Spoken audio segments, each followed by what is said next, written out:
عليكم حبايب قلبي. دحين بعمل لكم حلا المبشورة. دحين عندنا نص كاسة سمنة، وعندنا بشرة ليمون وبيضتين وفانيليا وبيكنج بودر ورشة ملح صغيرة وثلاث كاسات دقيق.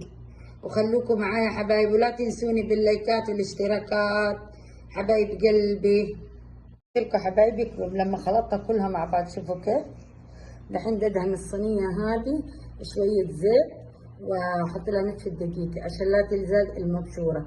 دحين نقسم نصها، نقص نصها، والنص الثاني اخليه للوجه، والنص هذا عشان نحط عليه المربى. انتظروني حبايب قلبي، الله يسعدكم. لا تنسوني باللايك والاشتراك. دحين يا حبايب قلبي بدي احط المربى. هيني فردتها، شوف كيف عملت لها اطراف. دحين بدي احط المربى وافرد. هذا مربى فراولة، بفردها كلها حبايب قلبي وبعدين اورجيكم كيف ابشرها.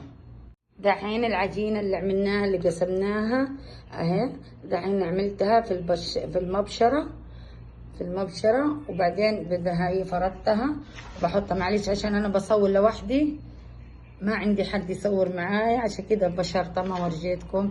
ودحين بدخلها على 180 بالوسط، لا هي فوق ولا هي تحت. ولما تستوي اورجيكم اياها. لا تنسونا بالله. شوفوا ما شاء الله وسع ما شاء الله تبارك الله.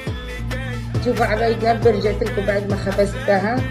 شوفوا حبايب قلبي، شوفوا ما شاء الله تبارك الله. شوفوا اللون حقها ما شاء الله. تفضلوا معانا يا حبايب قلبي، تفضلوا معانا.